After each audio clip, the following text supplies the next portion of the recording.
నమస్తే. ప్రస్తుతం మనం సమాజ్గూడ ప్రెస్ క్లబ్లో. సో మనతో పాటు పంబాల కులవృత్తికి సంబంధించిన కళాకారుల సంఘం మనతో పాటు. సో మాట్లాడదాం వీళ్ళ గురించి. వీళ్ళు ఒక పాట కూడా రిలీజ్ చేయడం జరిగింది. అంటే వీళ్ళ కులవృత్తికి సంబంధించిన పాట రిలీజ్ చేసామని చెప్తున్నాను. సో చెప్పండి, ఏ సాంగ్ రిలీజ్ చేసి ఈ సాంగ్ దేని గురించి?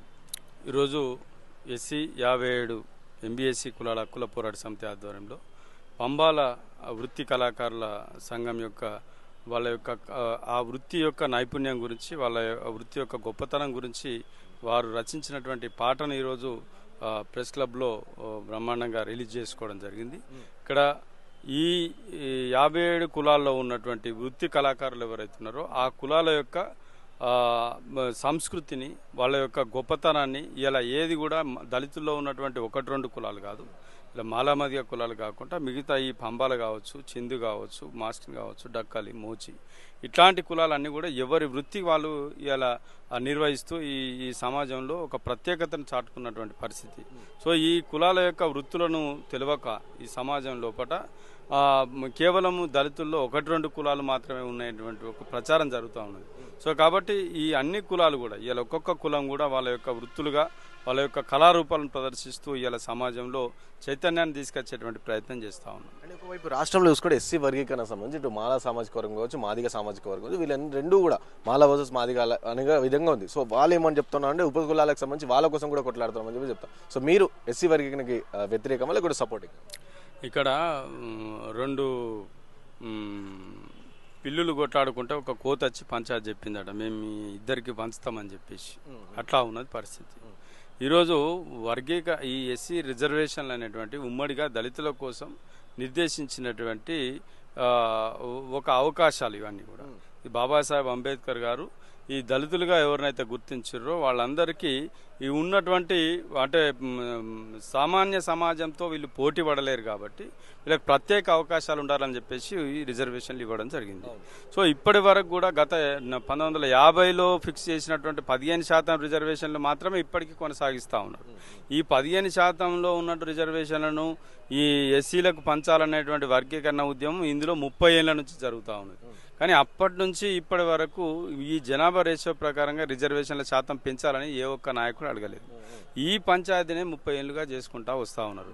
సో ఈ 30 ఏళ్ళ కాలం లోపల ఈ 57 కులాల యొక్క లెక్కెంత, అసలు ఎంతమంది ఉన్నారు, వీళ్ళకి జరిగినటువంటి లబ్ధి ఏంది, వీళ్ళు విద్యలో ఎంత వెనుకబడ్డారు, ఉద్యోగాల్లో ఎంత వెనుకబడ్డారు, వీళ్ళకి భూమి ఉన్నదా, వీళ్ళకి ప్రభుత్వ పథకాలు అందుతున్నాయా, వీళ్ళకి రాజకీయ అవకాశాలు ఉన్నాయా అనేటువంటిది ఏ ఒక్క నాయకుడు చెప్పినటువంటి పరిస్థితి లేదు, వీళ్ళకి అవకాశాలు అందించిన పరిస్థితి లేదు. కానీ 30 ఏళ్ల నుంచి వీళ్ళ గురించి పోరాడుతూ ఉన్నాం.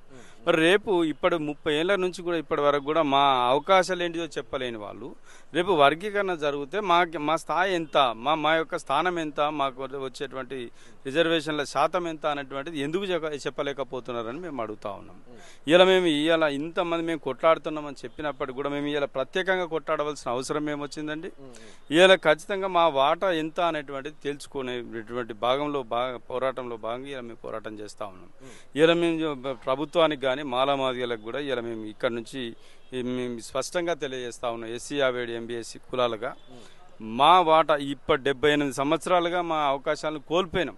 మా అవకాశం ఇవాళ మాలల యొక్క అవకాశాలు మాదిగల దొబ్బి తింటున్నారని మాట్లాడుతున్నారు కదా. మరి 57 కులాల అవకాశాలను దొబ్బి తిన్నది ఎవరు?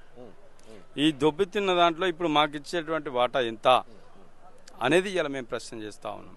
ఖచ్చితంగా మేము ఇన్నాళ్ళుగా కోల్పోయినటువంటి మా వాటా మాకు దక్కవలసిందే. ఉన్న 15% రిజర్వేషన్లను మీరు వర్గీకరణ చేస్తే అందులో 7% మా 57 కులాలకి ఇవ్వాలి. అదే లేదా 22% మేము ఇలా జనాభా దామాష ప్రకారం పెంచమని మేము డిమాండ్ చేస్తా ఉన్నాం. పెంచితే అందులో 10% ఈ 57 కులాలకు ఇవ్వాల్సిందే. ఈ 57 కులాలను రాబోయేటువంటి ఎస్సీ వర్గీకరణ లోపల మాదిగ కులాల గ్రూపుల్లో కలపద్దు. ఎందుకంటే ఇవాళ మీరేం కోరుతా ఉన్నారు? మాదిగలు మాలలతో మేము ఇలా ఉమ్మడిగా ఉంటే మాకు నష్టం జరుగుతుందని అంటా ఉన్నారు.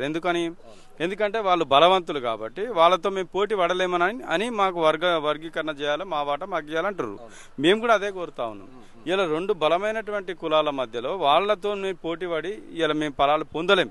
కానీ ఎస్సీ సామాజిక వర్గం కావచ్చు, మాలా మాదిగ సామాజిక వర్గం కావచ్చు, వీళ్ళిద్దరు కూడా ఉపకులాల కోసం కూడా మేము పోరాటం చేస్తున్నాం, వాళ్ళ కోసం కూడా కొట్లాడుతాం. సో ఇది కులకరణ జరిగితే వర్గీకరణ జరిగితే వాళ్ళకు కూడా లబ్ధి పొందుతుందని చెప్పేసి కూడా వాళ్ళు అంటా ఉన్నారు కదా. ఇలా ఉపకులాలు అంటేనే అదొక కుట్ర. ఇక మళ్ళా ఆ ఉపకులాలు అంటే ఎవరు, ఏ కులాలు? మాదిగ ఉపకులాలు, మాల ఉపకులాలు. అంటే ఏమన్నట్టు, నువ్వు మా కింద ఉండు, నువ్వు మీ కింద, మీ మాలల కింద కొంతమంది ఉండుర్రి, మాదిగల కింద కొంతమంది ఉండుర్రి అన్నట్టే కదా. అంటే ఇంక నువ్వు మళ్ళీ వాళ్ళ కోసం ఏం కొట్లాడేది ఏమున్నది? వాళ్ళకి ఎంత ఇస్తున్నావో చెప్పు కదా, అది కొట్లాడినట్లు లెక్క అవుతుంది. నువ్వు మళ్ళీ మా కింద పెట్టుకున్న తర్వాత నువ్వు మా గురించి కొట్లాడేది ఏమున్నది? నీ వాటర్ నువ్వు తీసుకున్న తర్వాత నువ్వు వాళ్ళకి ఇస్తావనేటువంటి గ్యారంటీ మాకు ఏమున్నది?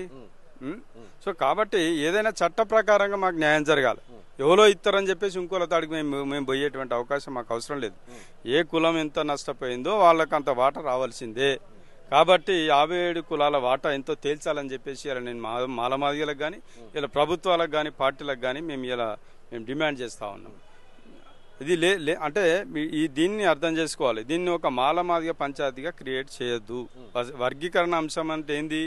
దళితుల్లో ఎవరైతే దళితులుగా ఉన్నారో, దళితుల్లో ఎవరైతే వాళ్ళ ప్రపోర్షన్ పొందని వర్గాలు ఉన్నారో వాళ్ళు ఒక వర్గంగా ఉండాలి. ఎవరైతే వాళ్ళు అందుకున్నట్టు ఫలాలు అందుకున్న వాళ్ళు ఉన్నారో వాళ్ళు ఒక వర్గంగా చేయాలనేది వర్గీకరణ. అంతేగాని మాలమాదిగలను వర్గీకరించాలనేటువంటిది ఏ కోర్టులో లేదు, ఏ చట్టంలో లేదు, ఏ రాజ్యాంగంలో లేదు. అంటే బయట ఇప్పుడు చూసుకుంటే ఎస్సీ వర్గీకరణకు సంబంధించి ఇటు మాల మాదిగలు కావచ్చు, వీళ్ళిద్దరు కూడా మాట్లాడుతున్న పరిస్థితి కనిపిస్తుంది. ఉపకులాలు 57 ఉపకులాలు ఏవైతే వాళ్ళు ఎప్పుడు కూడా వచ్చి పోరాటం మా కోసం చేస్తున్నామని చెప్పేసి దాఖలాలు కూడా కనిపిస్తాయి. కాబట్టి ఇక్కడ బయట ఎస్సీ వర్గీకరణ అంటే మాల వర్సెస్ మాదిగ ఈ విధంగానే కనిపిస్తా ఉన్న పరిస్థితి. దాదాపు 15 సంవత్సరాలుగా మేము ఈ పోరాటం చేస్తా ఉన్నాం. ఇలా ఇందిరా పార్కు వేదికగా మేము గత ప్రభుత్వంలో కూడా 2021లో ఈ కార్పొరేషన్ ఏర్పాటు చేయాలని చెప్పేసి మేము పెద్ద ఎత్తున ధర్నా చేసాం. తర్వాత మాకున్నటువంటి ఏదైతే సంక్షేమ ఫలాల్లో మాకు అన్యాయం జరుగుతూ ఉందో మా వాటా మాకు ఇవ్వమని చెప్పేసి పోరాడుతూ ఉన్నాం. అప్పుడు మేము పోరాడినప్పుడు మేమే పోరాడినా కానీ మాకు ఏం మాలమాదిగలు వచ్చి సపోర్ట్ చేయలేదు. ఎందుకంటే వాళ్ళు ఇప్పటి వరకు మొన్న ఒక దళిత బంధు పథకమే తీసుకో, అందులో ఎవరికి దక్కినాయండి? అందులో 90% మాదిగలకు దక్కినాయి, మాలలకు దక్కినాయి. మిగతా ఉపకులాలకు 1% కూడా దక్కింది లేదు. మరి ఎవరు వచ్చి మాట్లాడినరు? మా గురించి కొట్లాడతామనే వాళ్ళు ఇలా అయ్యా మీకు ఈ అవకాశాలు మేము పోరాటం చేయడం వల్ల మీకు ఇన్ని వచ్చినాయి, రేపు వర్గీకరణ చేస్తే మీకు ఇన్ని వస్తాయి అని చెప్పాలి కదా.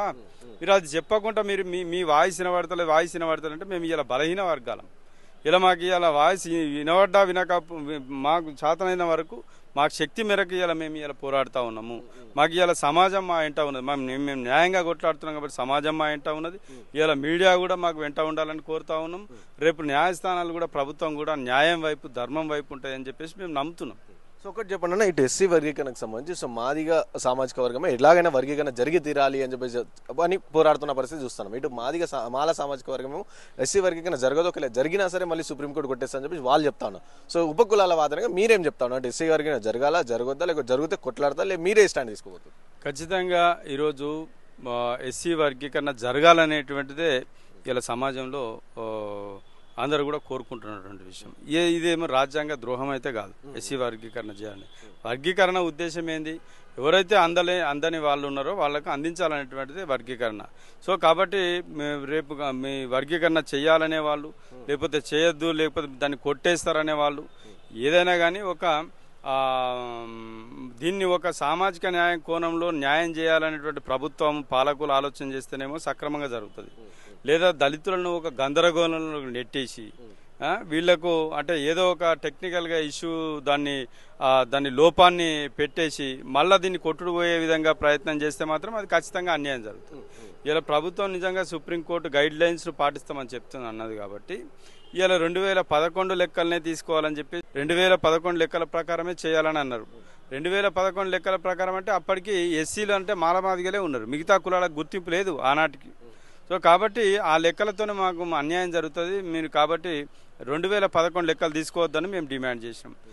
తర్వాత మంత్రుల కమిటీ వేసారు. మంత్రుల కమిటీతో కూడా బలమైన 2 వర్గాలే లాబింగ్ చేస్తాయి కాబట్టి మాకు అన్యాయం జరుగుతుంది, కమిషన్ వేయాలని మేము డిమాండ్ చేసినాం. కమిషన్ వేసిండ్రు. రేపు కమిషన్ కూడా ఎవరైతే వెనుకబడ్డ వర్గాలను గుర్తించి మాకు సపరేట్గా కోటా నిర్ణయిస్తారని మేము నమ్ముతున్నాము.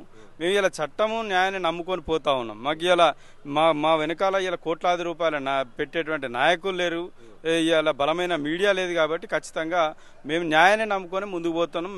మాకు న్యాయం జరుగుతుందని విశ్వసిస్తున్నాం. జరగకపోతే కూడా మా యొక్క తీవ్రతను, మా యొక్క వ్యతిరేకతను మా అన్ని కులాలు ఏ రకంగా ప్రదర్శిస్తాయి అనేది కూడా చూడబోతారు. అంటే ఇటు చూసుకుంటే అంటే ఎస్సీ వర్గీకరణకు సంబంధించి ఇటు మాదిగ సామాజిక సామాజిక వర్గం ఏమో 1,00,000 డప్పులు 1000 గొంతుకులు అని చెప్పేసి ఒక ప్రోగ్రామ్ చేస్తా ఉంటే ఇటు మాల సామాజిక వర్గం కూడా సో కట్టెల కొవ్వొత్తుల అని చెప్పేసి ఆ ప్రోగ్రామ్ ఫిబ్రవరి 2వ తారీఖు అదొకటి చేస్తాం. సో మీరు కూడా మేము మా ప్రదర్శన కూడా ఉంటుంది అని చెప్పేసి చెప్తాను. సో ఏ విధంగా ఉండబోతుంది? డెఫినెట్గా ఈ ప్రదర్శనలు ఎన్ని చేసినా కానీ ప్రభుత్వము ఇలా దేశం మొత్తంలో కూడా తెలంగాణ రాష్ట్ర ప్రభుత్వమే ఇక దీనికోసం కొన్ని చర్యలు తీసుకుంటా ఉంది ఎస్సీ వర్గీకరణ చేయాలనే అంశం మీద. మిగతా రాష్ట్రాలు ఇవి కూడా అంత పెద్దగా స్పందిస్తలేవు. సో ఒక ప్రొసీజర్ జరుగుతూ ఉన్నది. జరుగుతున్నప్పుడు మనం వాళ్ళని గౌరవించడం మన యొక్క విధి. సో ఇప్పుడు ఏదేమైనా జరిగితే ఎట్లా జరగాలనేది అనేది ఒక చర్చ జరగాలి. సో ఈ బల ప్రదర్శనలు చేయడం వల్ల రేపు రాబోయే రోజుల్లో ప్రభుత్వాలకు అదొక అస్త్రంగా మారి మళ్ళీ ఈ దళితులను విడగొట్టి ఓటు బ్యాంక్గా మార్చుకునేటువంటి ప్రయత్నాలు చేస్తూ ఉంటాయి. అట్లా జరగకుండా ఇవాళ అందరికీ న్యాయం దిశగా ఇవాళ మేధావులతోటి అంటే కోరుకునే వాళ్ళు వద్దనే వాళ్ళు ఒక దగ్గర కూర్చుంటే చర్చ జరుగుతుంది. నువ్వు కోరుకునే వాళ్ళు ఒక చర్చ చేస్తారు, ఇంకోళ్ళ మీద దాడి చేస్తారు. వద్దనే ఎవరైతే వద్దు వర్గీకరణ చేయొద్దనే వాళ్ళు ఒక చర్చ చేస్తారు. వాళ్ళంతా కలిసి ఒక వాదన చేసి వీళ్ళ మీద రెచ్చగొట్టేటువంటి మాటలు మాట్లాడుతున్నారు. అంటే ఇది వర్గీకరణ అంటే ఈ ఎస్సీలకు సంబంధించిన సమస్య పరిష్కారం చేసేయడానికి దళితులే అడ్డుబాటు చేసే విధంగా ఇలా మాలమాదిగలే ప్రయత్నం చేస్తున్నట్టుగా ఇలా భావించవలసి వస్తుంది. మేము కోరుకుంటున్నది ఒకటే, మాలమాదిగలకు రావాల్సిన వాటా వాళ్ళకు దక్కాలి, మిగిలిన 57 కులాలకు కూడా రావాల్సిన వాటా దక్కాలి. సో కాబట్టి వాళ్ళు ఎన్ని ప్రదర్శనలు చేసినా మాకు అన్యాయం చేస్తే అంతకన్నా పెద్ద ప్రదర్శన మాత్రం మేము చేస్తాం. అది ఖచ్చితంగా మేము రాబోయే రోజుల్లో చేయబోతామని చెప్పేసి మీకు తెలియజేస్తాం. Thank you.